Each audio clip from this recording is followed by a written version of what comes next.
My family laughed at me saying I was worth nothing until I bought a $200 pile of junk from a farmer. Eddie Crow never really had a shot. That's what my family loved, reminding me every Thanksgiving, every Christmas, every single time we gathered around a dinner table. I was a screw-up, the one who never lived up to his potential. My younger brother Kyle? Oh! Kyle was a golden child, the walking success story. He had some fancy corporate job in Detroit, the kind that involved a lot of meetings and not a lot of actual work. He had a Tesla, a sleek condo, and a wife who looked like she came straight out of designer catalog. Me? I had grease under my nails, a trailer that rattled like an old shopping cart when the wind picked up, and a business that kept the lights on most of the time. At 39, I had learned to stop caring. Mostly. But some mornings hit harder than others, like today. I woke up to the familiar sound of my trailer's heater rattling against the Michigan cold. That thing had two settings, Arctic tundra and surface of the sun, but it was all I could afford. I rubbed a hand over my face, feeling the stubble and exhaustion from another late shift at the garage. Breakfast? A gas station coffee straight from the tin, and a slightly stale Pop-Tart I found in the glove compartment of my truck. 5-star dining. I stepped outside and took in the usual sights, my rusted-out Chevy leaning like it was contemplating retirement, an old tire propped against the trailer, and my neighbor, Gary, standing on his porch in a bathrobe, sipping something that definitely wasn't just coffee. Still running that high-end repair business of yours? Gary smirked, nodding toward my makeshift garage. It was really just a cluttered shed with a half-broken neon sign that occasionally flickered Crow Auto when it felt like working. I sighed, watching my breath fog in the air. Living the dream. Gary chuckled. Saw Kyle on TV last night. Some business panel thing. Guy's got a nice suit. I didn't respond. Just took another sip of coffee, resisting the urge to throw the whole can into the snow. It wasn't jealousy. I didn't want Kyle's life. But it sure would have been nice if our parents looked at me like I was something other than an afterthought. The morning dragged. I replaced a radiator in a 94 F-150, earning just enough to knock a little off my overdue electric bill. Same grind, different day. The highlight was an old lady who came in for an oil change and tipped me with a homemade pie. Honestly, best pay I got all week. Then my phone buzzed. A known number. I almost ignored it. Scam calls were basically part of my daily routine, but something made me pick up. Eddie? That's you? The voice was old, familiar. Yeah, who's this? Joe Garrison. You used to help me out on the farm when you were a kid. I remembered Joe. Old school farmer, the kind of guy who thought duct tape and determination could fix anything. His farm was on the edge of town, filled with rusting equipment and projects he'd probably started in the 80s and never finished. I need a favor, Joe continued. Got an old heap of metal sitting in my barn. Been collecting dust for decades. Figured you might want it before I haul it to the scrapyard. I frowned. What kind of heap? Joe let out a low chuckle. Come see for yourself. Normally, I didn't have time for wild goose chases, but something in Joe's voice made my gut tighten. I glanced around my garage. Half-fixed cars. Overdue invoices. The same dead-end routine. Maybe, just maybe, this was worth checking out. The drive to Joe's farm was exactly as I remembered. Long stretches of empty road lined with telephone poles and the occasional faded billboard advertising a diner that probably hadn't served a decent burger since Reagan was in office. The air smelled like damp earth and something vaguely burnt, the way it always did out here after harvest season. My truck rattled over potholes, each one a reminder that my suspension was hanging on for dear life. I wasn't expecting much. When an old farmer says they got a heap of metal in their barn, it's usually a rusted-out tractor or some heap of scrap that's been sitting there since disco was popular. But something about Joe's tone had stuck with me. That little chuckle, like he was letting me in on some private joke. Joe's place hadn't changed much. The barn looked about ready to collapse. Faded red paint curling off the walls, the roof sagging in the middle, and birds nesting in every available crevice. Joe himself was waiting outside, leaning against the doorframe like he had all the time in the world. Overalls stained with grease, a cigarette barely hanging onto his lip. He nodded toward the barn. In there. Inside, the smell hit me first. Dust, old wood, motor oil, and something vaguely animal-like. Sunlight streamed through cracks in the walls, casting long beams across piles of rusted-out tools, forgotten projects, and then I saw it, tucked against the back wall, covered in what had to be decades of grime, was the unmistakable outline of a fastback Mustang. I didn't even need to see the badging, the long hood, the sloping roofline. It was burned into my brain from years of drooling over cars I could never afford. My heartbeat kicked up a notch. I ran a hand over the dust-covered hood, brushing off years of neglect. Beneath the grime, there were hints of blue paint, faded but still there. The windshield was intact, but the roof had seen better days. Rust had eaten through in a few places.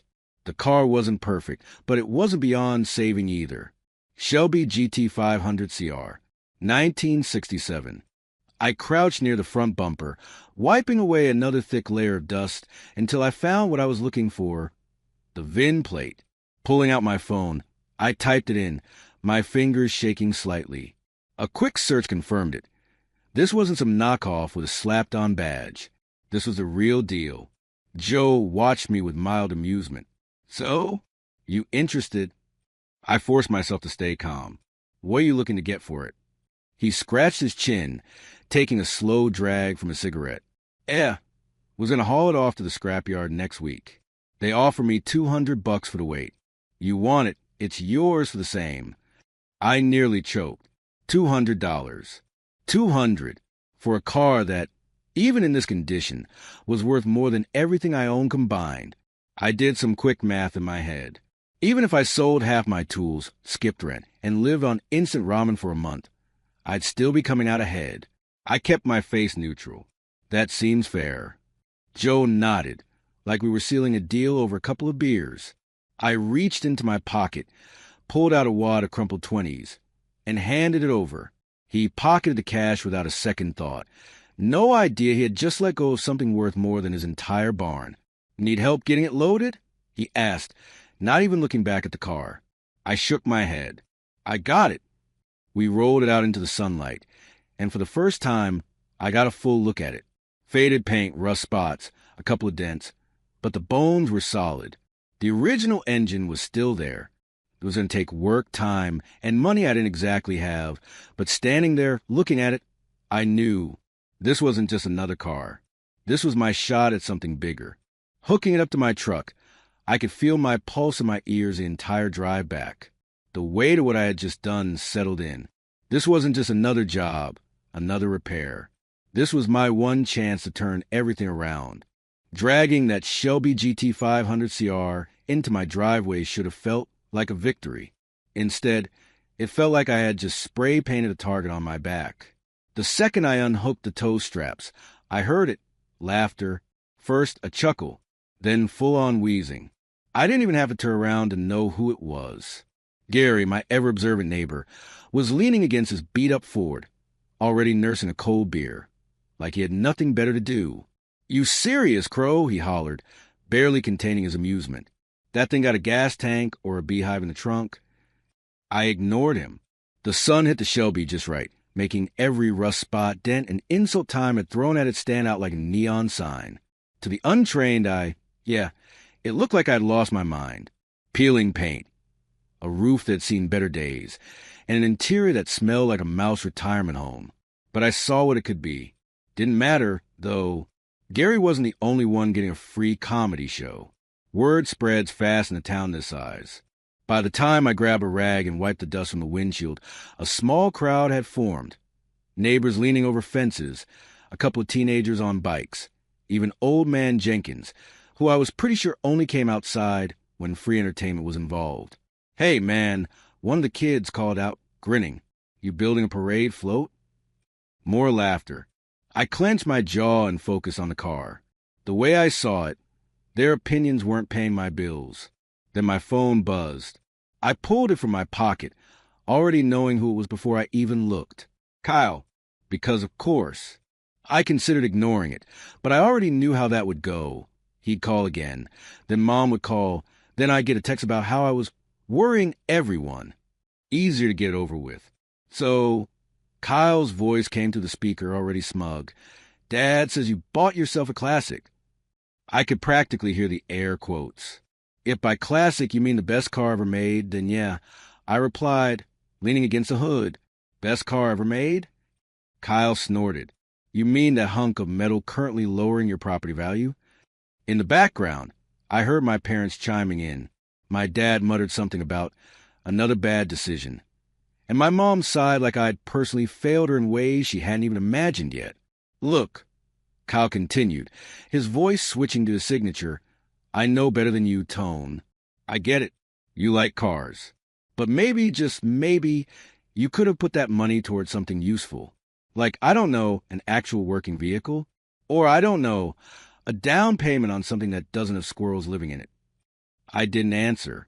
I knew the drill. The more I argued, the more they'd dig in. Instead, I hung up, shoved my phone in my pocket, and took another look at the Shelby. To everyone else, it was a joke. To me, it was my way out. Then reality set in. I had 12 grand to my name. That was it. Just enough to keep the lights on, buy groceries, and maybe start working on the car. But restoration wasn't just about elbow grease. It was about cash. And unless I suddenly found a way to turn my garage into a money-printing operation, I was in trouble. The smart thing would have been to sell it. Cut my losses, take the cash, and move on. But I knew myself. If I let go of the one thing that made me feel like I could be more than just a town's resident failure, I'd regret it forever. I had made my decision. No compromises. No shortcuts. I was going to restore this car, no matter what it took. And I was going to prove every last one of them wrong. Working nights on the Shelby became my new normal. After my day job at the garage, I'd come home, grab a gas station sandwich that was probably older than my dignity, and get straight to work. My neighbors must have loved it. The sound of me drilling, grinding, and cursing under my breath at 2 a.m. But hey, passion doesn't clock out. I spent my break scouring eBay for parts, sifting through listings that all seemed to have rare and last one available in the title, translation, overpriced junk.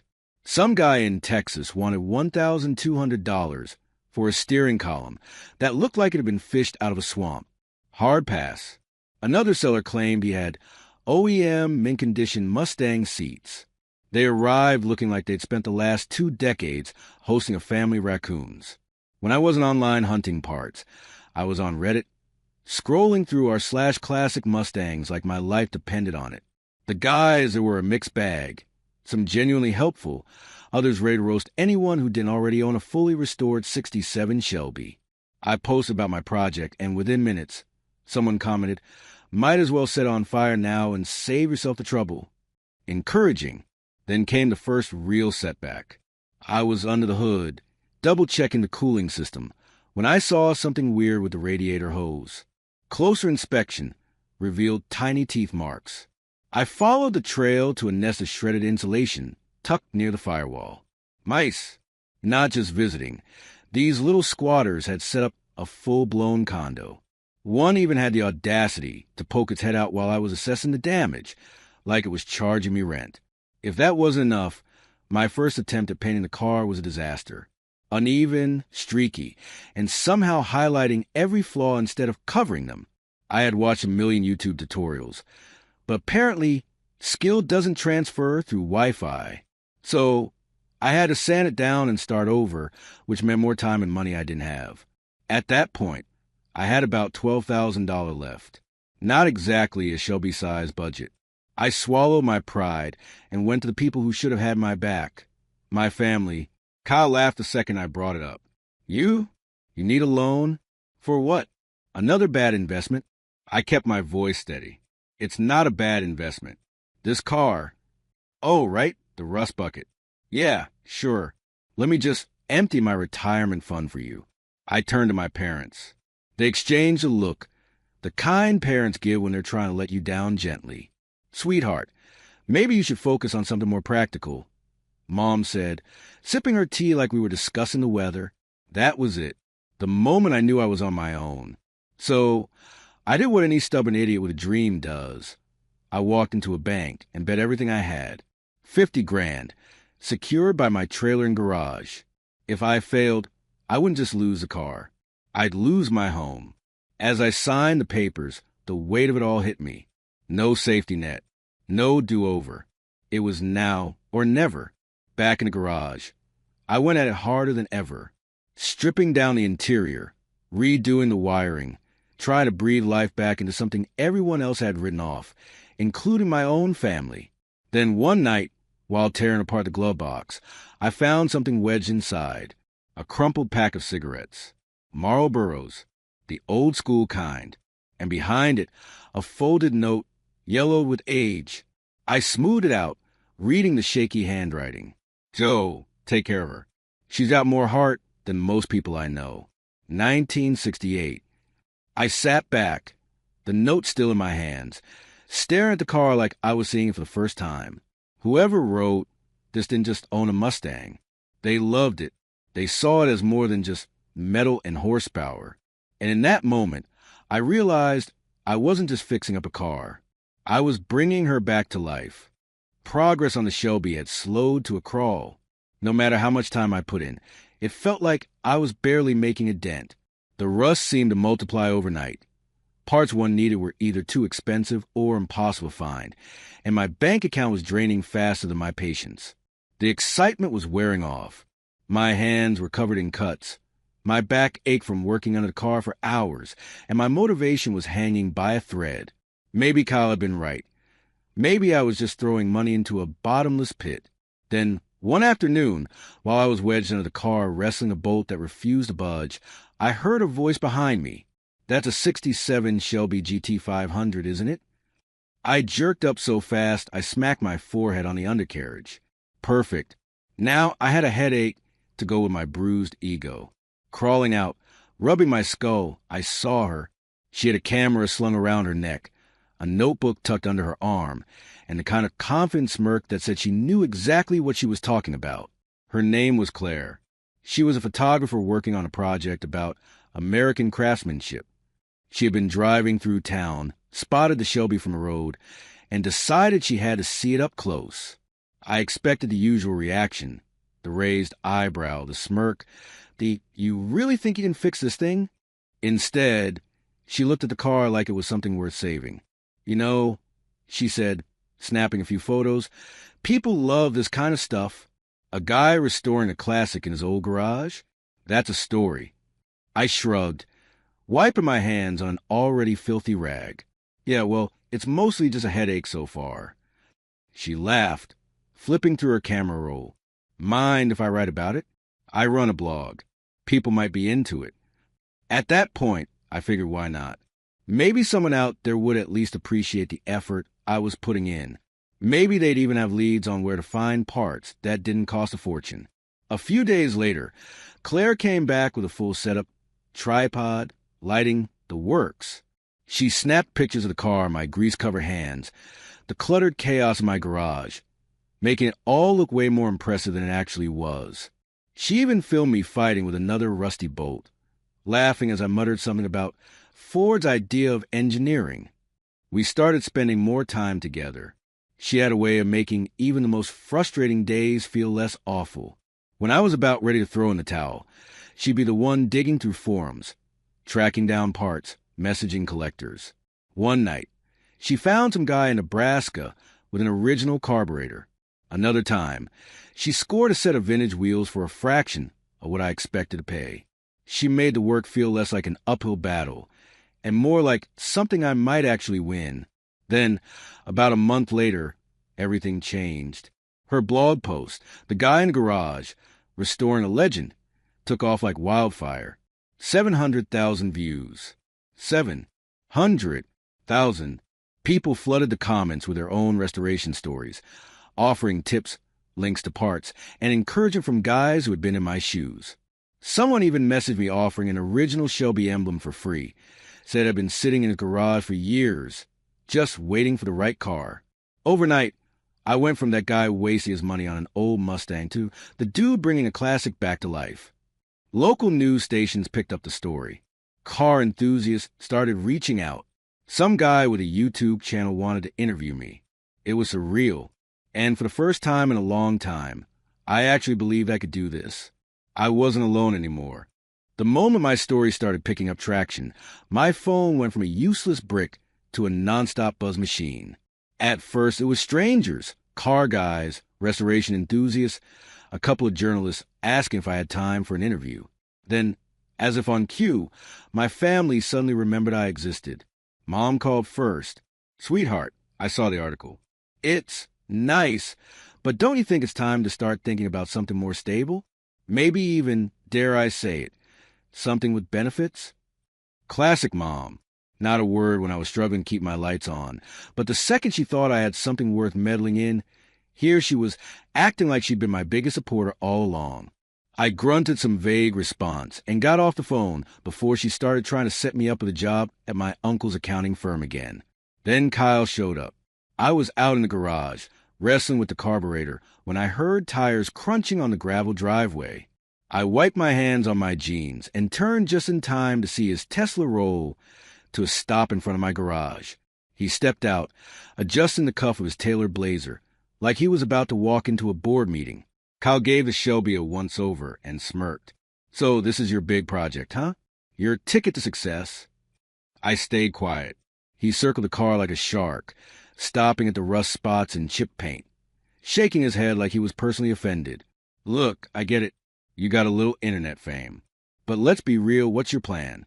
Fix this up, flip it, and then what? Hope some rich collector takes pity on you." I clenched my jaw. Kyle leaned against the Tesla, the contrast between his pristine ride and my Shelby almost comical. "You know, if you were smart, you'd sell it now while people actually care. Get something practical. Maybe even invest in a..." "I'm not selling it." He raised an eyebrow. "Come on, man. Do you know how much you could get for it? With the right buyer." "Not selling it." He scoffed, pushing off the car. "Fine. Do whatever you want. Just don't come crying to me when this whole thing falls apart." With that, he climbed back into his Tesla and sped off, probably back to his perfect condo, his perfect life, where cars came brand new and free of rust. I thought that was the end of it. But later that evening, my parents showed up. Dad walked into the garage like he owned the place, arms crossed, eyes scanning every inch of the Shelby. Mom followed close behind, wearing the same concerned expression she always did when I did something she didn't understand. "We just don't want you wasting your time," Dad started. "Think about what you could do with the money if you sold it now. A house, a real shop, something that actually makes sense." Mom nodded, her voice softer, almost pleading. "We're just worried, sweetheart. You've been struggling for so long. Isn't it time to think about your future?" I took a deep breath, rubbing the back of my neck. "I am thinking about my future. This car is my future." Dad shook his head, muttering something under his breath about stubborn kids. Mom sighed dramatically like I just announced I was running off to live in the woods. Then came the kicker. "We could help you," Dad said. "If you sell it, we could put something together. Help you invest it properly. You wouldn't have to scrape by anymore." I almost laughed. Now they wanted to help? Now, when the car was suddenly worth something. I wiped my hands on a rag and leaned against the workbench. You know what? When I needed help before, no one cared. Now that this car might actually pay off, suddenly everyone's interested. I'm not selling it. Not to you. Not to some collector. Not to anyone. Dad's face tightened. "Don't be stupid." "No," I said, meeting his eyes. "For once, I'm being smart." Mom sighed, shaking her head, like she couldn't believe how difficult I was being. Dad muttered something about me throwing my life away as they walked out. I listened to their car pull away, then turned back to the Shelby, running my hand along the hood. For the first time in a long time, I wasn't just fixing up a car. I was proving a point, and I wasn't backing down. The day had finally come. After months of busted knuckles, sleepless nights, and more gas station coffee than any human should consume, the Shelby was finished. I stood in my garage, staring at the gleaming blue and white masterpiece that had once been a rusted-out shell. It wasn't just a car anymore, it was proof. Proof that I hadn't wasted my time. Proof that I wasn't just some guy chasing a pipe dream. I slid into the driver's seat, took a deep breath, and twisted the key. The V8 roared to life like a caged beast finally let loose. The deep, throaty growl of the engine sent a vibration through my bones. It wasn't just noise, it was music, a symphony of raw power and precision, something only a classic American muscle car could deliver. For the first time in my life, I felt like I had actually won. Claire showed up right as I pulled out of the driveway, camera in hand, already snapping photos. "You look like a guy who just hit the jackpot." "Feels like it," I admitted. "I think she's ready for the big leagues." That's when I told her my plan. Mecum Auctions.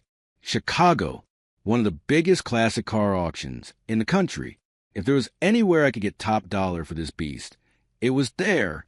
The next few days were a blur of last-minute detailing, double-checking every bolt, and making sure she looked as perfect as she felt. Claire handled the photos, the listing, and even helped me put together the auction packet. Honestly, she was better at this part than me. Then came the moment of truth. We loaded the Shelby onto a trailer and hit the road. Walking into the auction was like stepping into another world. $1 million cars everywhere. Ferraris, vintage Corvettes, muscle cars that looked like they had never seen a single drop of rain. My Shelby, my sweat, my work, my everything, sat in the middle of it all, looking just as worthy.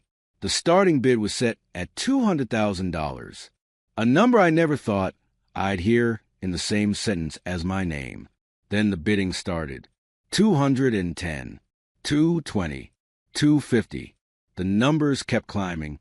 My heart pounded with each new bid. Claire squeezed my arm as we watched the numbers tick higher and higher. 300, 350, 400. I had to remind myself to breathe. By the time the gavel finally dropped, the final price stood at $500,000.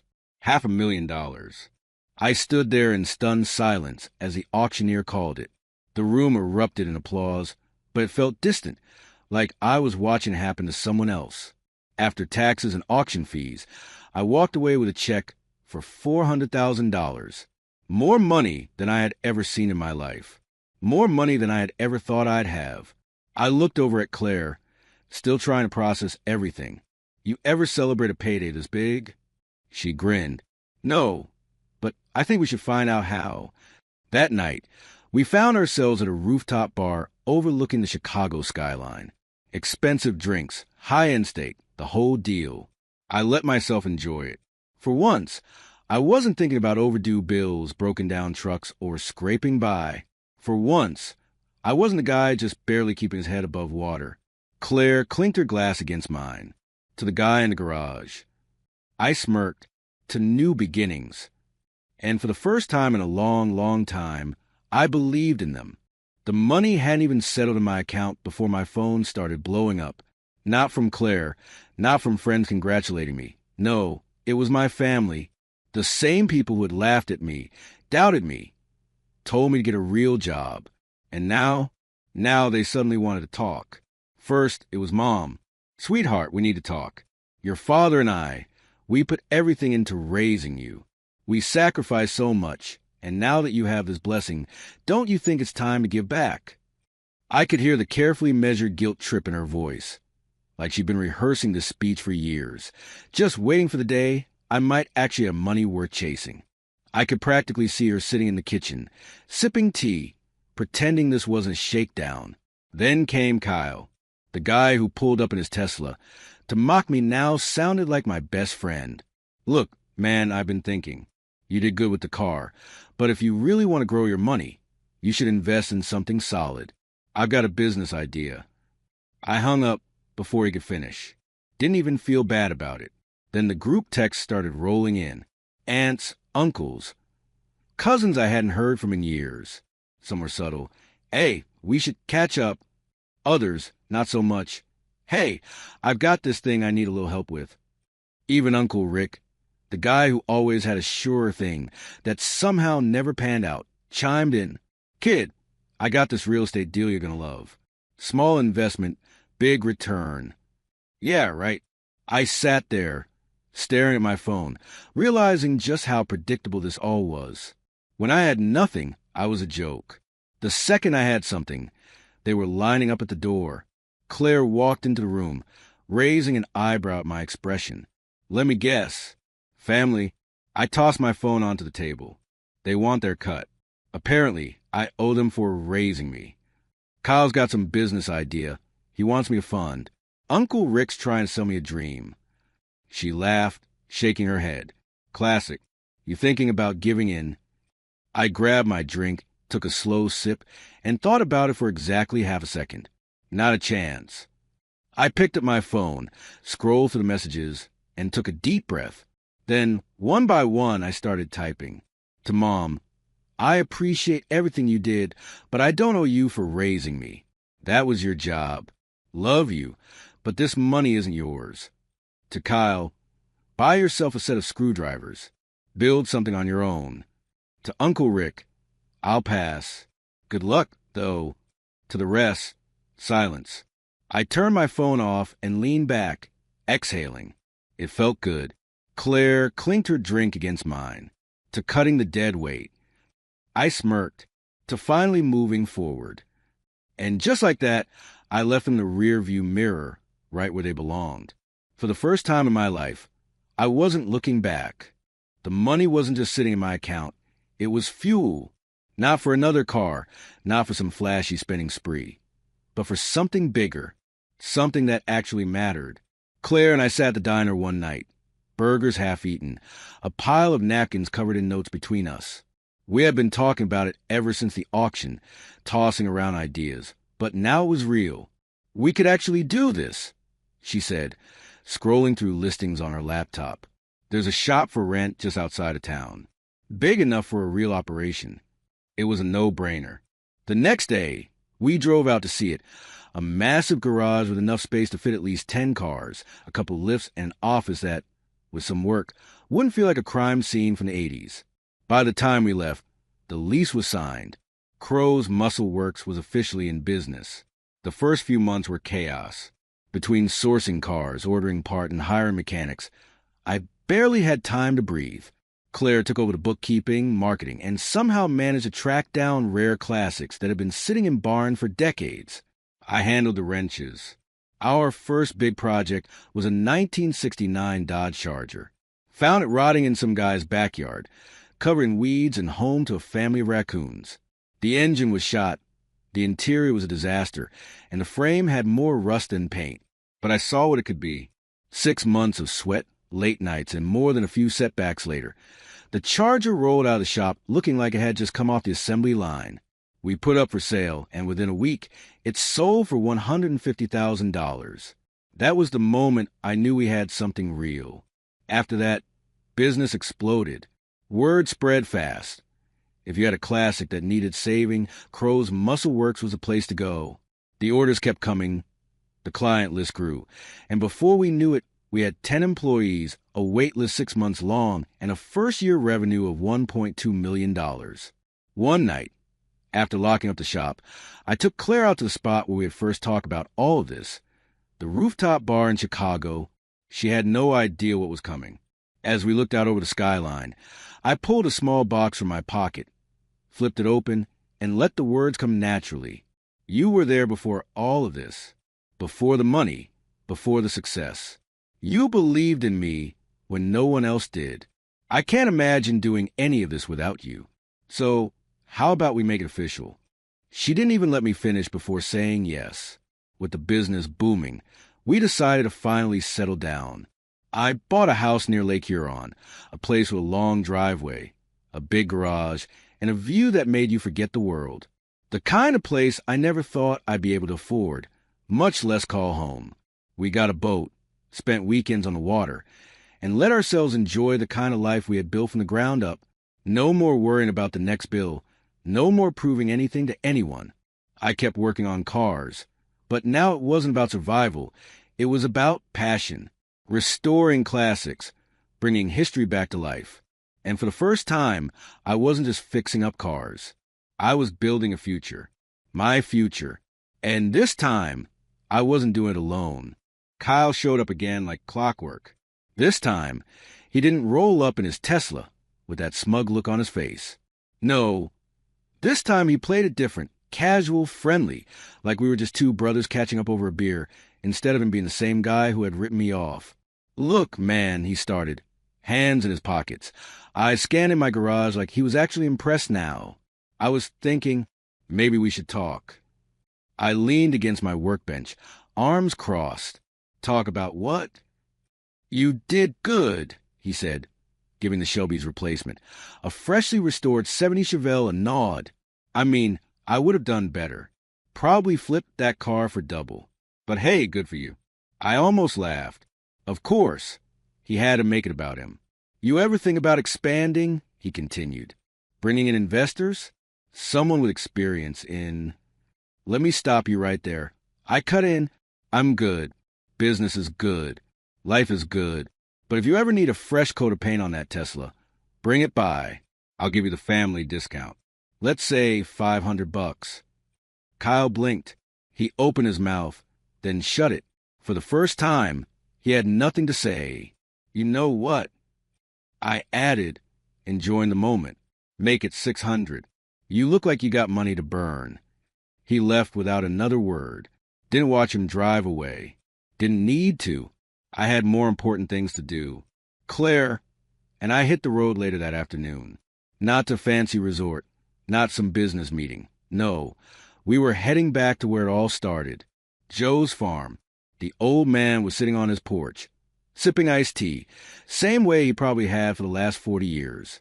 He squinted when he saw my truck pull up, then gave a slow nod when I stepped out.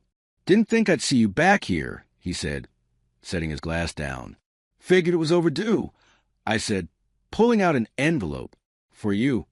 He frowned, shaking his head before he even looked inside. "Now, what's this nonsense?" "It's 25 grand, I said, holding it out. "For that Shelby you let go for 200. Joe gave me a look like I had lost my mind. "Boy, you paid what I asked. That's the deal.